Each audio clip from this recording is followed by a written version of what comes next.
ফরজ বা উজুর রুকুন কয়টি? হ্যাঁ, 4টি হানাফি মজহাবে, শাফি মজহাবে 5টি, আর হাম্বলি মজহাবে 6টি। তো এখন আমাদের কাছে 3টি মত আসলো, আপনাদেরকে মতগুলি বলে দিলাম। আমি যদি আমি হানফি হয়েই থাকবো তাহলে 4টি, যদি বলেন যে আমি শাফি তাহলে 5টি, আর যদি আমি হাম্বলি তাহলে 6টি। কিন্তু আমরা এইরকম অন্ধ কোনো মজহাবে নই, আমরা কোরআন এবং হাদিসের ওহির অন্ধ অনুসারী। কোরআন এবং হাদিস যারা সালাফি তারা কোরআন সুন্নাহর অন্ধ অনুসারী। কোনো ব্যক্তির অথবা কোনো ব্যক্তিভিত্তিক যেসব মজহাব তৈরি হয়েছে বা আকিদা তৈরি হয়েছে তার অন্ধ নয়, তার মোকাল্লিদ নয়। জি, আশা করি বুঝতে পারছেন।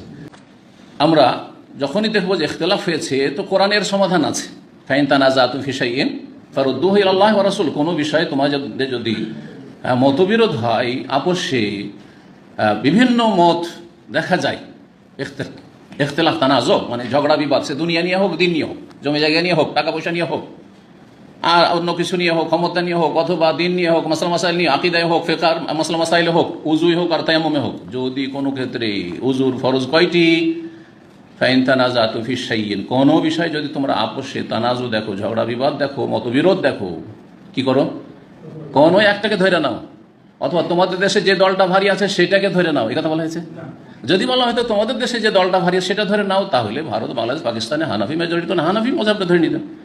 যখন আপনি ইন্দোনেশিয়া, মালয়েশিয়ায় থাকতেন তখন সাফি মেজরিটি, সুতরাং সাফিটা ধরে নিতেন। কেরালায় থাকলে সাফিটা ধরে নিতেন। ঠিক আছে, এইরকমই আরব দেশগুলিতে যেখানে হাম্বলি আছে সেখানে আপনি হাম্বলিটা ধরে নিতেন। কিন্তু এটা কিন্তু আল্লাহ বলেননি। কি বলেছেন? সমাধান কি বলেছেন? সমস্যা আর সমাধান। সমস্যা কি? আপোষে, মাসলায় মতবিরোধ, 3টি মত আমাদের সামনে।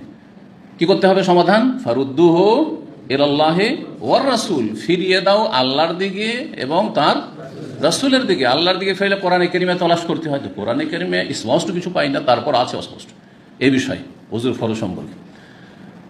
রাসূল সাল্লাল্লাহু আলাইহি ওয়াসাল্লামের দিকে ফিরিয়ে দিল। দেখতে পাই কোরআন এবং হাদিস দুটো মিলিয়ে আমরা দেখতে পাই যে উজুর ফরজ বা উজুর রুকন 6টি। এটাই হচ্ছে কোরআন সুন্নাহর কাছাকাছি মত।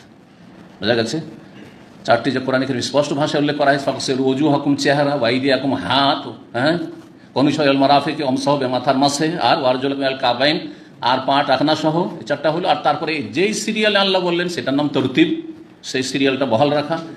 আর মাঝখানে এই যে 4টি কাজ করতে হবে, এতে গ্যাপ না দেওয়া, আল্লাহ পরস্পরতা যেন বহাল থাকে। এমন নয় যে মুখটা ধুইলেন আর ধোয়ার পরে 10 মিনিট হয়ে গেল, শুকিয়ে গেছে, টেলিফোন রিসিভ করলেন, তারপরে আবার বলছে আর কত শুরু থেকে শুরু করবো, এখন হাত ধুইনি। না, এত গ্যাপ দেবেন না, পরস্পর করে যান মাওয়ালাত। তাহলে কয়টি হয়ে গেল? 6টি হয়ে গেল। জি, মাওয়ালাতের দলিল হাদিসে রয়েছে। জি।